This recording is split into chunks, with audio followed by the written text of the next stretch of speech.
There is nothing wrong with your internet. Do not attempt to adjust your settings.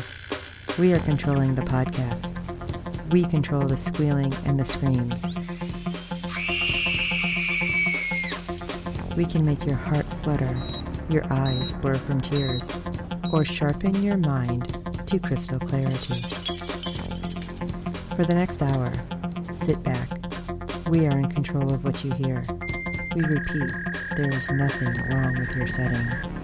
You are about to experience the awe and mystery known as the female mind. You are now entering the Fangirl Zone.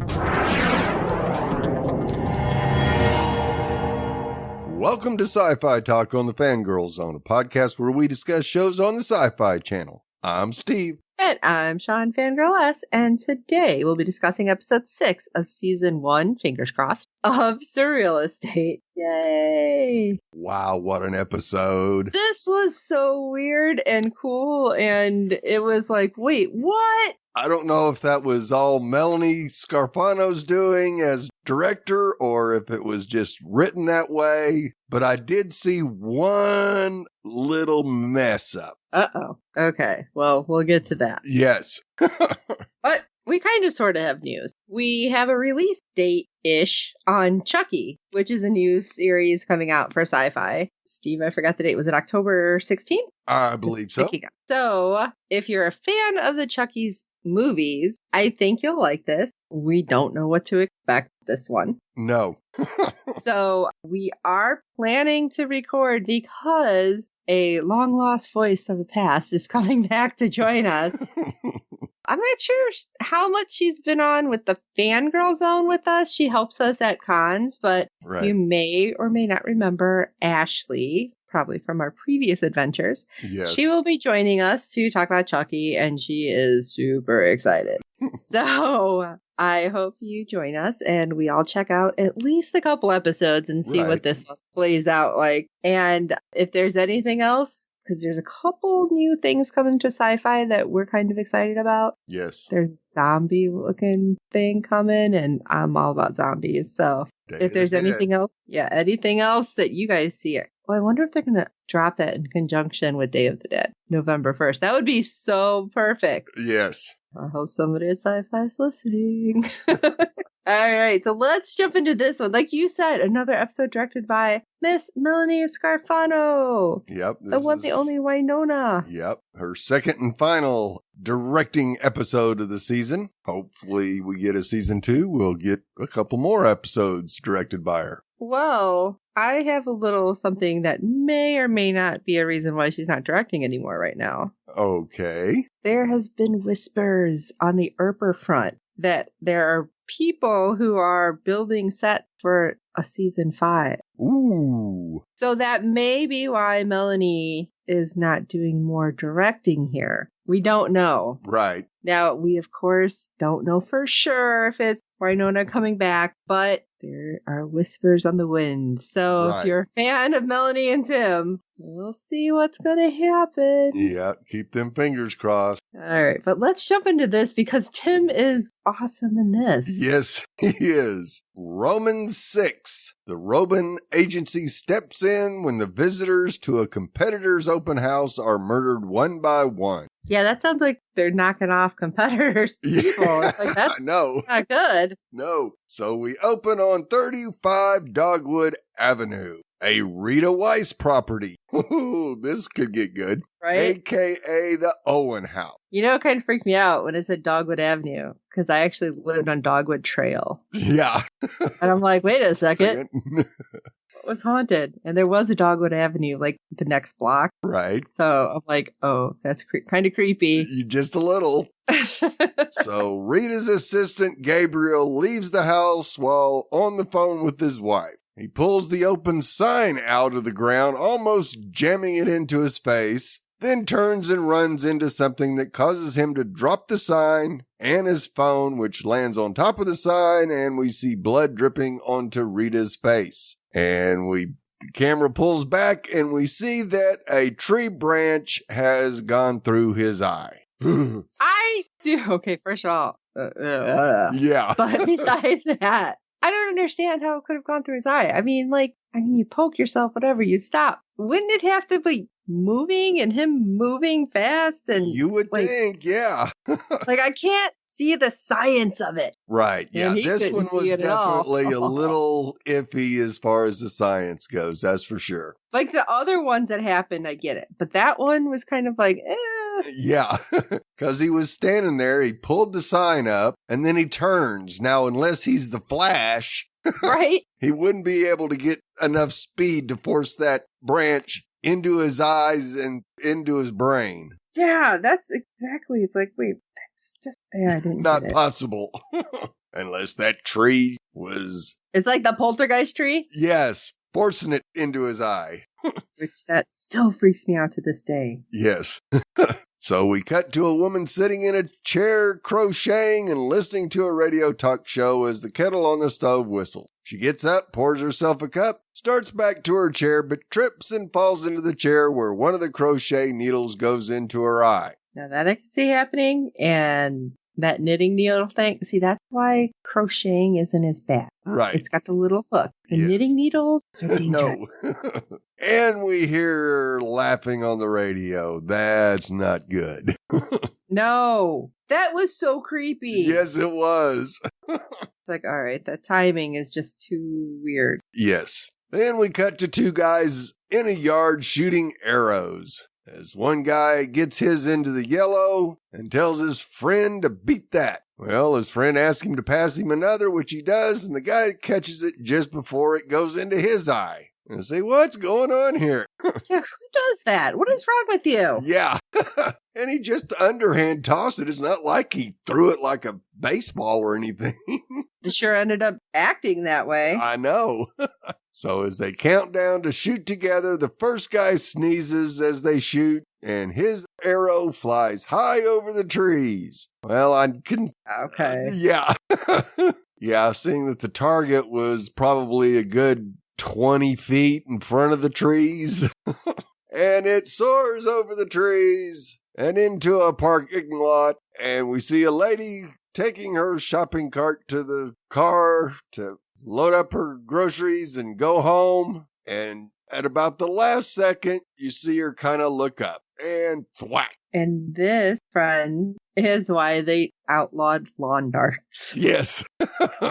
Exactly. So, a quick 3 murders. And we're not even to the first commercial break. Wait, were we even at the opening? No. Or is this is like the cold open Yes. still, right? Yes. So later on, Rita complains that Luke is late, and Luke replies to a meeting that you've rescheduled twice. And Rita tells him that she's giving him this listing as a present, like the dollar bills all those sad women used to tuck in your Speedo in college. It's like, okay, enough with the insults. You asked him here for a reason. That's right. And Luke asks him why, and Rita tells him she's taking some time off. She had her vacation planned for months, and that it was Gabriel that got the tree branch in the eye. And Luke presses Lita why him, and she finally tells him that her assistant wasn't the only one, and that it's his type of home. So Rita knows. She just doesn't want to come out and say it. Right. Like weird shit happens here is basically what she's saying, but she doesn't want to admit it. And so we go to the office where Susan thinks they should send flowers, and Zoe replies that he worked for Rita, so it should be a euthanasia.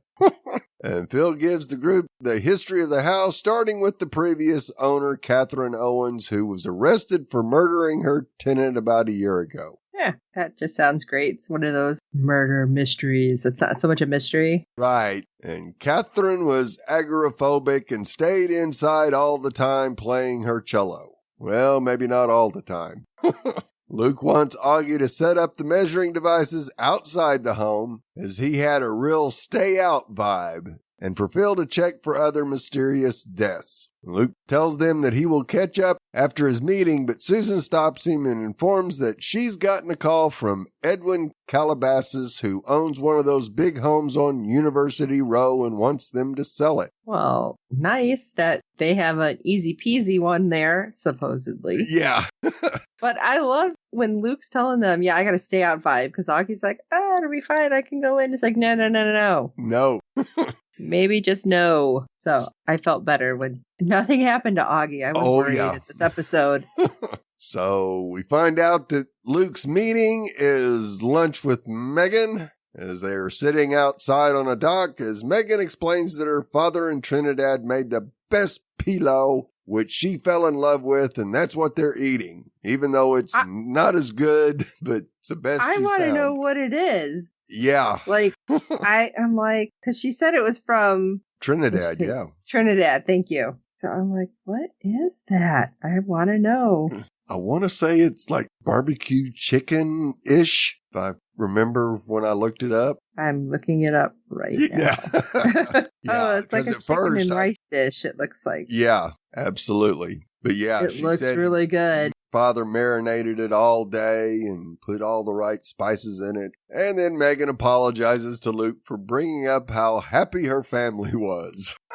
Luke's going, don't worry about it. So Megan checks the time as she needs to get registered, and Luke states they haven't looked at any listings yet. Well, she kisses him and leaves. Oh my God, though, when he yells after her, I was cracking Yes. up. Because what was it? 10 foot, what was it exactly? 10-foot ceiling, 10-foot single ceilings or something looking to hook up with you. It was just something so stupid and funny. And I'm like, I love it. I love it. I want my realtor, when I finally get one, hopefully soon to my house, that I want them to be stupid like this. Yes. So we go back to the office where Zoe shows Phil the story of the lady getting the arrow to the eye. Rita comes in looking for Luke and is told he isn't there, so she gives Zoe the open house guest book for the Owens house and that her assistant died from a stick to the eye. She tells them that she's not really torn up. I'm just saying. No, she's not. She tells them that she can sell to any of the people that attended the open house, but the other 15 are her clients, and leaves. And Zoe discovers that the arrow lady was one of the open house guests, and they better call Luke. Yeah, this probably isn't good. No. We go over to the Owens house as we see Augie checking out the outside of the house, and he places his measuring device on the inside of the porch beam, and the door magically opens up. I was half expecting to see somebody there. Right. Like saying something, and then when he puts on his goggles, though, we don't get to see his point of view, which... Right, and I don't think he saw anything anyway. Oh, okay. Yeah. And this one, he's like, nope. Yeah. Yeah, he decides it's best to leave, and as he gets past the gate, the door slams shut. Yeah, we found out with Rita that Gabriel had kept the key. Oh, he had the lockbox code. Key, yeah. Which I feel like, how do you not have the code? I thought it was like, okay, this is it for this office or whatever. That seemed kind of weird. But then again, she didn't seem like she cared too much. No. So back at the office, Augie tells the gang it was like it was daring him to come in, as we see the list of the names from the guest book. Phil wants to focus on the names on the guest book, as the first name, Mary Nunez, had an accident on Tuesday due to a knitting needle to the eye. 3 days later, Anna Meyer, a bizarre archery mishap. I'd say that was a bizarre one. Yeah. And after a dig about Rita from Zoe, Luke states that she probably hasn't stepped foot in the house as it's not her management style and figures the house doesn't want visitors. Augie one of my houses, by the way. Yeah. Or a house. Augie reminds Luke that it invited him in, and Luke states that Gabriel died on Saturday, Marcy on Tuesday, and Zoe adds that Anna on Friday. Aha, we have a pattern developing here. Luke wants Phil to contact the next person on the list, Ross Parsons, as it is the third day since the last death, and he plans to visit Catherine Owens in prison. Phil asks if he thinks she has an accomplice, and Luke tells him she might be innocent. Oh, how wrong you were with that thought. Oh my God, yes. Actually, looking back on it, it's like, no. So we go out to University Row as Susan arrives and is finally greeted by a college kid who thinks she's a chemistry tutor. And Susan informs him that the owner has decided to sell the house and that she needs to get a few pictures of the inside. Well, Reese lets her in and she calls it a dumpster with utilities. Because I love how he's like, oh yeah, the landlord. It's like the house doesn't look like it's falling apart. It looks like you trashed it. Yes, absolutely. There's a difference. Like, I know. And then, of course, Reese has to threaten legal action, and Susan tells him that she needs those pictures by tomorrow and gives him her card. And when she leaves, he just tosses it. Yeah, he seemed like a real winner. Oh, so at this point, like what we know about this house is the owner called. It was a real staticky conversation. Right. And these guys are jerky entitled kids, basically, is what I've got. Exactly. Yeah, they're just basically squatting, even though they may be paying rent. They aren't leaving. And I don't know about you, but when I'm like, oh, okay, she keeps getting a weird, like, bad connection. Right. I'm like, all right, is he like on life support or something? And like, this is immediately where I thought, like, okay, he's like dying or something. And he's like, all right, that's it. Tired of these idiots. And I honestly thought it was going to be like his kid or something. Like, he's like, no, get out. I can't stand my kid or something. Right. So the end did throw me a bit because I'm like, what? But like, this is where I was at this point in the episode, which I was still really intrigued of what's going to happen. Because I'm like, there's no way she's in there and these guys are like ghosts or something. You're right. Because that would be messed up. Like, oh yeah, ghosts are vomiting everywhere. Careful where you step. Ew. Yeah. Sorry. Okay. I know that was like totally crazy and off kilter, but I just had to share. That's where my thoughts were. Yes. So go back to the office where Phil is trying to convince Ross that he is in danger, but he's just not having any of it, especially the goggles Phil offers him. Well, I mean, come on. Look at that guy. Yeah.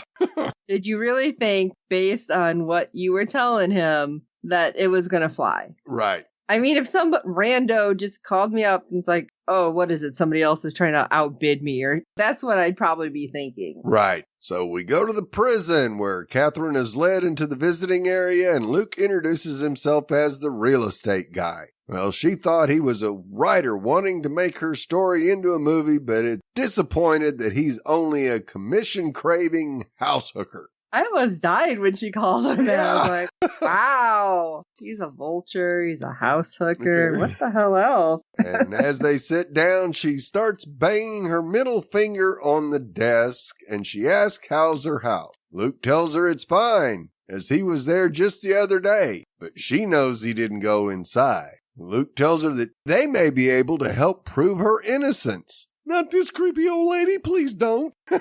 You know what? Like, I felt like even if she was, she didn't want to be. Right. And I will tell you, I tried to do that middle finger tapping thing. It is not that easy. No. And then I was thinking, okay, is it the cello thing? Like she's keeping time with music almost? Yep. It's kind of a metronome type thing. But still, I'm like, that is not easy. I tried. Yeah. Tried several times. I know it's weird, but yeah, it was not easy. Yeah. And we find out that her tenant had only been there for a few weeks before he was killed by her cello bow, which had her prints all over it, even though she was riding her bike that afternoon. So you aren't totally agoraphobic because you left your house for a bike ride. Yeah, that was a little confusing to me. Yes, absolutely. And she tells him that the killer knew her patterns and was suited for framing. No, I don't think you're the one that got framed here. So Luke tells her it's a pretty good alibi as 3 people have been killed after visiting her home. And Luke finally notices the finger tapping and tells her that he will be in touch, and she tells him to take good care of her house and to sell it to somebody nice. Why? So you can kill them too? Maybe. Yep. So we head off to a restaurant where Ross is having lunch with an employee when he almost gets stabbed by a kebab as the waiter trips. That wouldn't have ended well. No. But And I will tell you, I love those kind of restaurants. They're expensive, so I can't go often, but I'm like, oh, the food is so I was right there with the guy. He was like, oh, this is the best food. But when he tells the guy, I know you're a vegetarian, I'm like, why would you take him to a Brazilian steakhouse? Exactly. Like, something's not right with you. No. Such good food, though. But anyway, sorry. Another waiter brings their food out and starts cutting a slice of steak off of the kebab with I thought he was done for. Face right near the knife. Absolutely. You thought that was the way he was going to go out. But no. Two kids start fighting over a balloon and bump into his chair. So when he turns to confront the kids, the plastic balloon holder right through the eye. Again, how the hell did that happen? I'm sitting there going, all right, this giant knife, because those things are super sharp. Yes. Those giant kebabs, yeah, those things, again, very sharp. I get all of that. But the plastic holder, I mean, you might as well have a straw. Can it happen? Yes. Was it going fast enough? Was he moving? Again, I don't see that happening. Well, you have to remember, both those kids were struggling for it. And so when the boy just jerked it right out of the girl's hands, there might have been some pretty good inertia going on there that might have caused it. But yeah, I'm a little iffy on that one as well.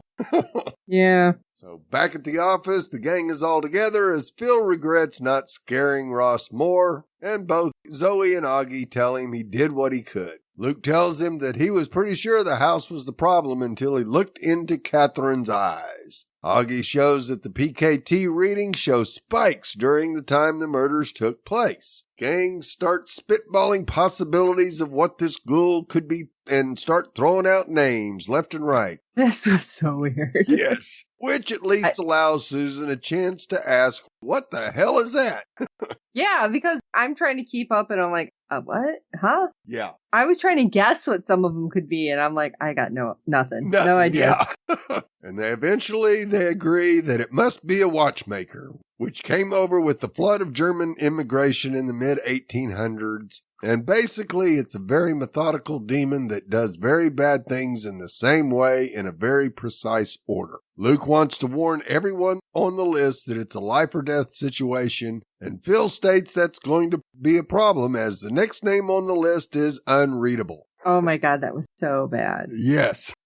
It did look like a doctor's handwriting, that's for sure. No, because I can read doctor's handwriting working in the pharmacy for as long as I have. Yeah, true. But like that just looks like I don't want anybody to contact me. Scribble, scribble, wiggle, wiggle. Yeah. So we go back to University Row where Susan returns and Reese informs her that their legal counsel told them that she needs a warrant. Oh my God. I'm like, what is wrong with you? I'm not a cop. Yeah, I love it. I don't care about your weed. I just need pictures. Yeah. What is this weed you speak of? It's like, God, how you know they're high? Oh, yeah. You smell it a mile away. Reese tells her no pictures and she needs to go. So we go back to the office where Luke apologizes to Megan as she's already at their bench. Luke asks if she's got class tonight and she tells him she's got a big lab coming up, so she's going to stay at home so she can go upstairs and have a pillow fight with his mom, or he could help her find a place. When she said that, I'm like, girl, that is not even funny. I know. Tell you what she said? Like, that's just mean. Right. Luke promises to call. So Susan is on a really bad video call with Mr. Calabasas trying to explain the issues she's having with his tenants. He knows they're trouble as he tells her he tried to evict them as well, and he can't rest until they're gone. That had me scratching my head. Yeah, I'm just like, I don't understand that exactly. Like, how did that happen? Because I'm pretty sure if you're evicted, yeah, you're out. Well, Susan tries to explain, but he tells her that he has every confidence in her and ends the call. So Susan asks who they use for legal as she has to have those photos, and Zoe tells her that's the absolute wrong way to go about it. Okay. Let's see what Zoe's got to say here. Yeah, this got interesting. Yes, it did. And Zoe asks if she ever owned or used an iron. In college. Yes, in college. She was specific saying that. And I'm like, huh? Yeah. Which Susan responds with, natural fabrics require special care. And Zoe looks at Phil and tells him they have their answer, and Susan just wants the phone number. Zoe tells her she can get the photos without a lawyer and asks why would she? Well, Zoe replies that she's loving that she can't. I was still like, what the hell is Zoe going to do? Right, yes. It was brilliant. Oh, absolutely But it was. It was really one of those like, huh? Oh, duh. Like it's plain as the nose on your face, right? But it just doesn't click until it clicks. Yeah. So back to the Owens house where Luke visits the house again and senses something and calls Phil to see if he's made any progress on identifying the signature, which he hasn't. But Augie is trying to hack Gabriel's laptop to see if there's anything in it, like a phone number. Can I say, too, when we see him hacking it, it's like he's literally doing everything by hand. It's not like a program he's running. No, nuh-uh. And you go, wow. I wonder how many hours he spent on that. Yeah, because it could literally be anything. Yep. Luke tells them that he talked to a homicide detective he knows, and all these deaths are being considered accidents. And they all agree whatever it is, they're running out of time. So we go back to University Row, and Zoe lets herself into the house and finds the guy playing video games. And she feeds him a story about her and her roommates are doing a TikTok challenge to see who can dance in every room of every house on the block. I thought that was actually pretty brilliant that she said that. And then looking at her, the way she was done up, I'm like, that makes total sense. Oh, absolutely. And she has them start moving furniture out of the rooms as she sets her phone up to video or dance. And once the room is cleared, we see Susan watching on her laptop from the car as the dancing starts. And Zoe has the guys dance as she snaps pictures with Susan giving her directions of what she needs pictures of. And Susan wants a picture of the crown molding, which Zoe is able to get by having the guys slide past an arch a la Tom Cruise. I'm like, okay, yeah, this is brilliant. They're high enough. I was going to say stupid enough. But that they're like, oh, yeah, this is cool. Yeah, all right, let's do this. All right, yeah. Okay, we'll move this. And she's like, watch the floor. I'm like, hey, it can be fixed. But yeah, I'm like, it was all right. funny because you see one slide, and then you don't see anything. So Zoe has to go look, and they're all mangled there in the corner. She has to help them up. Yeah, fell on top of each other. It's like, oh my God, you guys are dumb. So we go back to prison where Luke is about to enter the prison again when Phil calls and tells him he's found something. Phil informs him that 1969, Catherine's best friend was killed in a bizarre accident, and that was the second chair cello to Catherine's first chair. Yeah, when this came out, I'm like, okay, wait, her friend died. And I'm like, is her friend like haunting her? This is where I started to go with this, thinking it's like she's followed her all this time or something. Right. And it just kept getting weirder, though. Yeah. So back to University Row, where outside the house, Reese asks Zoe if she wants to hang out sometime. Oh my God. This got funny. Yes, Zoe tells him that she's grown enough to be his hot, unattainable, slightly older cousin. Yeah. Slightly older. Like she's like, just a little bit. I'm like, what? Yeah. Oh, my ride's coming. Like, Zoe gets in Susan's car as Susan waves at them. And Susan tells her that she has no word. And Zoe replies that she thinks that's best. Yeah, it's like, just drive. Just drive. Zoe thinks. I mean, the guys are looking dead at her. Right, absolutely. It's like, do you realize what happened yet? Zoe sinks down into the seat and tells Susan, go! And all I'm thinking is like, oh my God, she looks like every like embarrassed school kid. I can't even just say high school. It's like every grade. Right, absolutely. Like, they're Mom, just drive. Yeah, person they're crushing on. Sorry, get into the car and right. Oh God, they're gonna see my mom. So once we get back to the prison, Luke asks Catherine, how did she do it? Which she replies, do what? Luke mentions her tenant, and she replies that he watched her in the shower. Well, I don't think that's quite murder-worthy yet. And Luke mentions Margaret Hayward, her best friend from school, who beat her out for first chair. Catherine tells him she's sure she doesn't know what he's talking about. And Luke sees a blue circular glow appear in her left eye. I didn't catch that at first, but they had like a sound effect in there. Right. I had to like go back. I'm so glad you can like rewind live TV and stuff too. Yep. But I had to go back and I'm like, what the hell is this? Yes.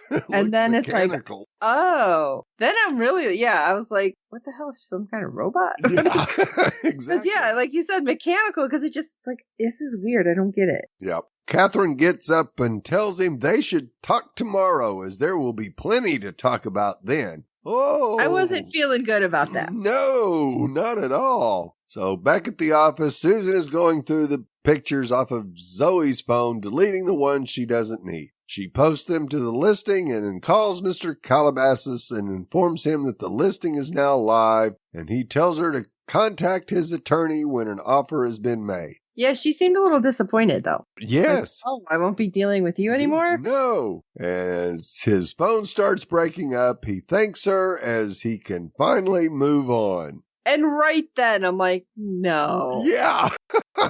Hold on a minute here. Yeah, like You've got spirits calling the Roman agency to get rid of creepy kids. Apparently, apparently it's out. Yep. Ghost, human, whatever. We know what you need. Yep. So we see Augie's lab as he's still trying to hack the laptop and finally gets into it and his email, which causes a strange look to come over his face, and he starts texting. Okay, I don't know about you, but I really wanted him to be like, I hate Rita is my password or something like that. Right. Like I wanted him to say like it was some like password that had to do with like hating Rita or hating a job or something. Like I really wanted it. Yeah. Go to hell, Rita. Yeah, that would be great. So we go to the diner where Megan is sitting doing some homework when Luke comes in asking if she's ordered, as he is starving. Of course, as soon as he sits down, his phone starts going off. And Megan lets him know that she knows his work is really crazy and he doesn't have to eat with her. Well, then Luke gets a text informing him that Megan is the next victim on the list. Oh, what? Yeah, that was like when the text came up and I'm like, wait a minute. Are we supposed to know this email? Right. Because like I wasn't placing it. I don't know if something clicked with you. No. But then as it went on, it was like, oh no. And of course, Megan asks what? He tells her that she was in the Owens house, which she replies, well, you caught me. And she asks what's wrong again, and Luke moves to her side of the booth and gives her a hug. Yeah, it's like, yeah, you caught me. I'm cheating on you with another house. And like, she doesn't get it, but it's like, think about what he does and how stuff is weird. And when he's hugging you that long, you know something's not right. Exactly. Of course, the waitress comes up, stands there for a second, and then goes, I think I'll go check another table. Yeah, it's like, I'll be back. So we go back to the office. The gang is collecting anything that could be used as a projectile as Zoe asks Phil, what about the spoons? I love it. It's like, what about them? Yeah, they can be used as a projectile. Augie stands over Megan taking measurements as she finally pushes him away. Yeah, I don't know if I'd want that equipment that close to my head. Yeah, you never know. Yeah. And Luke comes in with goggles and Megan tells him, you're scaring me now. Well, you should be. Augie informs Luke that if the pattern stays consistent, it should happen in 4 hours. Phil reports what? They've got it down to the hour because they were able to read how the spikes went and could tell that, it started. By the time it peaked, it was 4 hours. So Phil reports that anyone that has stepped into that house has ended up dead by accident. But even as powerful as she is, she can't know where Megan is at all times. Only God can do that. And Megan asks what happens if the sequence gets broken, and the guys determine that it would basically put her in an endless loop that would cause her to overload. That sounds more computerish again. Yes, I'm still confused. I'm like, what is happening? Yeah. Next, we see Luke and Megan in his office as Susan comes in and informs them that she just got an offer on the Calabasas house for $20,000 over asking price. Well, Megan tells her to go as well as Luke, telling her to take care of business. And if she's powerful enough to get past Zoe, they're all doomed anyway. That was funny. I like that. It's like, see, even Megan knows. Yep. Susan looks at Luke and then leaves, and Megan gets up, which causes Luke to ask, where are you going? He's a little jumpy. Yeah. She goes to the bathroom, even though you guys got rid of anything sharp, including the hand soap. Like, okay. And we cut to outside as Megan puts on sunglasses. Her phone rings and she tells Luke not to be mad, but Luke is very concerned. Megan tells him that she remembered that it's the last day to register for the lab in person or her year is shot. This can't end well. As this was happening, I'm like, is she for real? Yeah.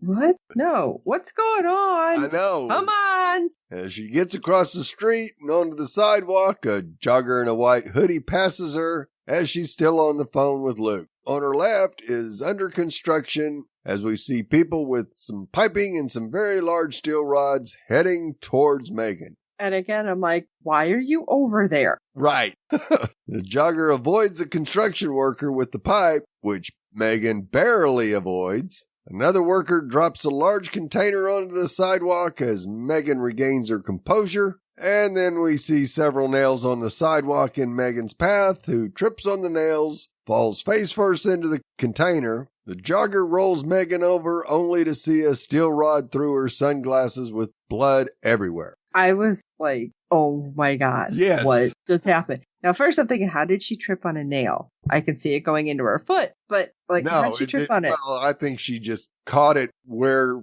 not perpendicular, but where it like caused her to, like, yeah, okay. When she stepped, it rolled. But then I'm seeing this happen, and I'm like, what the? Wait, what? Yes, you're going to kill Megan this early, just as they're getting together. What you're killing us. George, I'm like, is this going to be like some kind of vision or something that I couldn't figure it out? And I was standing there like with my jaw on the floor. Right. Like sitting there, whatever. Oh, me too. But seriously, I did not know what to say. No. You just go, no, this can't be happening. Yeah. Now, this is where we had the little error. Okay. Because the shot of Megan is, of course, from above. And you see the construction worker that turns out to be Augie is bending over her, as well as the jogger. If you look in the jogger's right hand, it looks like that person is holding an old-time ketchup bottle with red liquid in it. See, I was just thinking it was a water bottle, yes. With red, I'm just thinking, Gatorade, whatever. Yeah. So we go to the prison, and a haggard and very upset-looking Luke comes in as Catherine calls him a dark little rain cloud. Yeah, she was all too happy. Oh, yes, she was. Luke asks her why, which she replies that before she deposed of the guy watching her in the shower, she was hungry. But now she has real estate people and lookers, and the deaths will begin again 3 days at a time. Yeah, and I was really like, what? Luke tosses... What if they tore it down? Then right, exactly. Luke tosses the chair to the side, and the guard makes a move toward him. Luke raises his hand and backs away. And you would think, with her saying, the deaths will begin again 3 days at a time, the guard would have taken her and hauled her out of there. Right. Like, I really felt like, hello, did you hear what she just said? Yeah, exactly. So Catherine asked Luke if he loved her, but Luke just turns and heads to the exit, and Catherine has to throw another dig in, adding it's better to love than lost. No. And Luke stops just before the door, and a smile comes over his face. All right, now what the hell is going on? Yes. Yeah, I'm like, what is going on? He opens the door and Megan walks in. Oh my God. And I think everybody short-circuited at the same time as Catherine. It's not quite in the same way. No, fortunately. Oh, thank God. Yes. So we go back to the office. Susan comes in with the Calabasas Commission, and Zoe informs her that deposits will be done this afternoon, and that she approved a bonus for Zoe as she earned it. Well, Zoe thanks her for assigning a dollar figure to her dignity, but oohs when she sees the amount of the check. Yeah, it's like, ooh, okay. And Susan looks at the check and notices something odd and calls Calabasas' attorney, who informs her that Mr. Calabasas has been dead for 8 years. Yeah. And the I'm look like, on Susan's face was so priceless. I had the same look. I had the same look on my face. I'm like, what? Yeah, Susan's dumbstruck for a few seconds and decides to recap that they were hired by a ghost to cleanse his house of the people who were haunting it. That's kind of funny, though. Absolutely was. So we go back to the prison. We're outside the prison. Megan asks Luke what just happened. And Luke tells her that she was a watchmaker who thought you were dead. But when she saw that you were still alive, it sent her into a loop. Megan asks, forever? And Luke tells her as far as Catherine Owen's expiration date. So this is what I'm still confused. So it was like a demon inside of her? Yes. Is what it is? Yes, the watchmaker was inside of her. Okay. Or she was the watchmaker all along. That wouldn't surprise me. So we go back to the office where we get to see how they pulled this off. As Augie checks to see if the sunglasses with the rod through it fits, Zoe and Phil working on the metal rods that aren't metal, as Zoe flexes one. Then just before Susan leaves, Luke nods at her and she nods back. Yeah, this was pretty interesting. And yeah, that's very much like Ocean's 11 when they had that. Because when they're kind of showing everything like that quick, how it was played out, I'm like, oh, okay. Oh, yeah. Okay. I get it. Yeah, cut to the outside where Phil is the one carrying the metal rod. Augie is the one with the container of cables, tools, and a couple of the metal rods. And Susan is the jogger in the white hoodie. And we see Megan checking the sunglasses from inside her jacket. After Megan trips and falls, she puts the sunglasses on, turns over, and Susan squirts the red liquid on the ground, and we see the shot from above again. It was pretty good. Oh, yeah, it absolutely was. Because they absolutely did not let us in on a clue of this. No, I didn't guess any of that. No. And counting on Zoe to keep them safe, I don't know. Zoe is very capable. So we go back to the prison where Megan and Luke get in his SUV, and Megan tells him that was a hell of a performance, and Luke tells her she killed it, literally.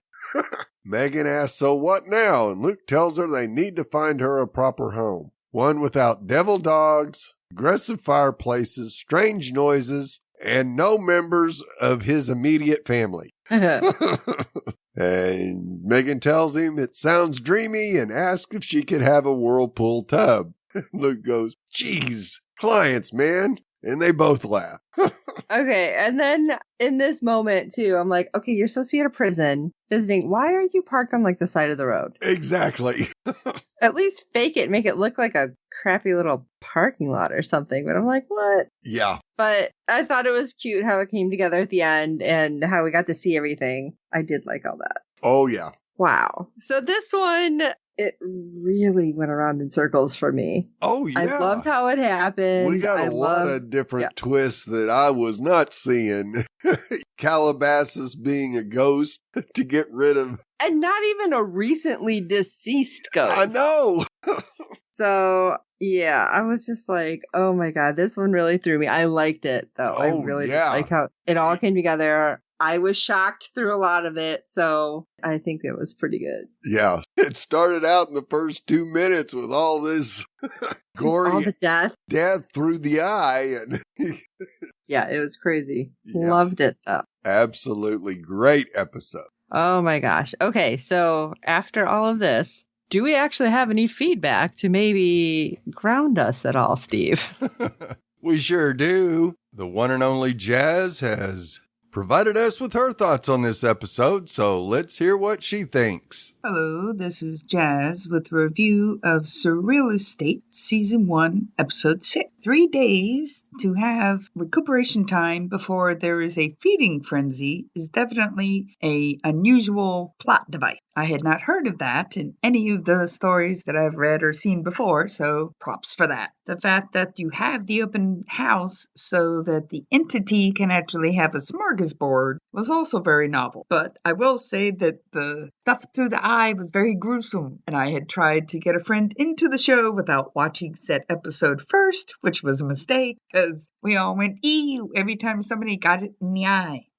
very well done because it just was squidgy. I thought it was great that Luke finally admitted that he loved somebody. And I loved the fact that there was a definite similarity between SurrealEstate and Winona Earp, besides who was actually probably directing it, which would have been Melanie Scrofano, because there was a blonde, crazy woman in jail, and they were possessed and had a interesting ending, we'll say, since we don't know exactly what happened to Mama Earp. But Mama Earp was also in jail and causing havoc, and this woman, such as it is, was in jail and causing havoc. So I thought that was a nice nod to the Earper. This particular show, SurrealEstate, pulls at your heartstrings also while keeping you guessing, because they had a lot of red herrings saying, we're going this way, we're going this way. Oh, Luke loved and lost. Oh, sorry. Such a shame. And I'm just used to favorite characters getting knocked off as soon as you like them. So I'm like, well, that's horrible. How are they going to come back from that? And then the next 5 minutes, it's all fixed. Everything's good. Everybody's happy, and there's a happy ending. So props for that plot device, because I did not see that coming. It was very well done. I really liked that. Let's see, I thought the girlfriend was definitely a goner. And I'm thinking, okay, the all-seeing eye is going to know what's going on, and they won't be able to do anything, and she'll just be toast. But they actually figured out how to get it around it, and it wasn't omnipotent. Sort of like you. There was some flexibility in what she could and couldn't see, so they were able to actually close the loophole that she used in order to always have a snack. And too bad Rita did not actually go in the house, but her assistant did, because he was, I think, one of the first people to have gotten knocked off. So Rita, of course, doesn't want to deal with it, so she pawns it off to Luke, being the slimy little Ferengi that she is. Luke was able to finagle it so that his girlfriend was still alive, so yay! And then that just put her in a revolving loop and confused the hell out of her, and her all-seeing eye was now blind, and the snack bar was closed. I thought it was a wonderful episode. It had lots of twists and turns. It was a little more gory than I'm used to, but that's okay. I'm still thoroughly enjoying it and changing my opinion on scary and horror movies. I might actually find some I like, but I doubt it. So this is Jazz. Thanks very much. Bye. Well, thank you, Jazz, for that great feedback. Well, Jazz, you just crossed I don't know how many fandoms. I'm just going to throw that out there first. And we actually do know what happened to Mama Earp, if you remember. Winona had gotten some postcards from Mama Earp from, I believe it was India, as she was experimenting with the Kama Sutra. Yeah, there's all sorts of stuff we didn't want to know about. No.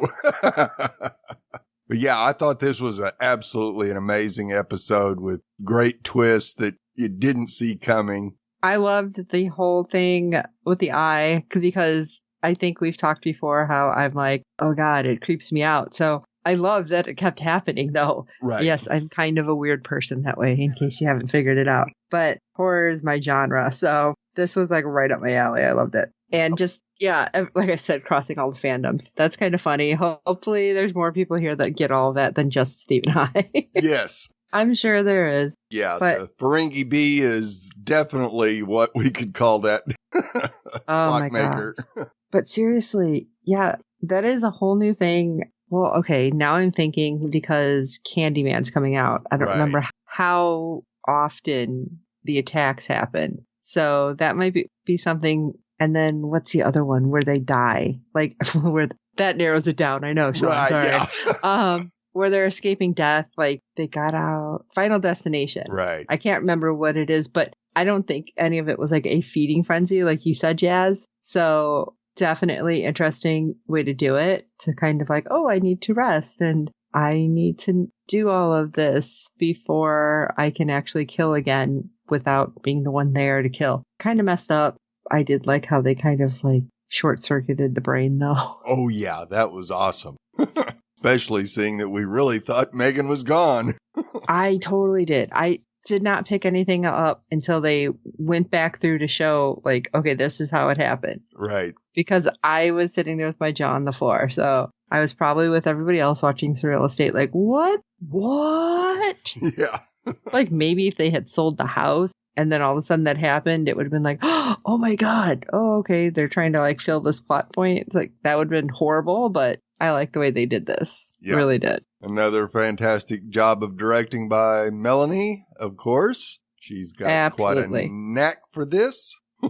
Yes, and in case you don't know, she's actually doing Hardy Boys now. She is directing some episodes of Hardy Boys. I didn't even know that was a thing. Right. But apparently it is. And she's over there directing, so tune in for that too. But not before Surreal Estate's over. That's right. Well, once again, Jazz, we really appreciate your feedback and are really looking forward to hearing from you next episode. Thanks, Jazz.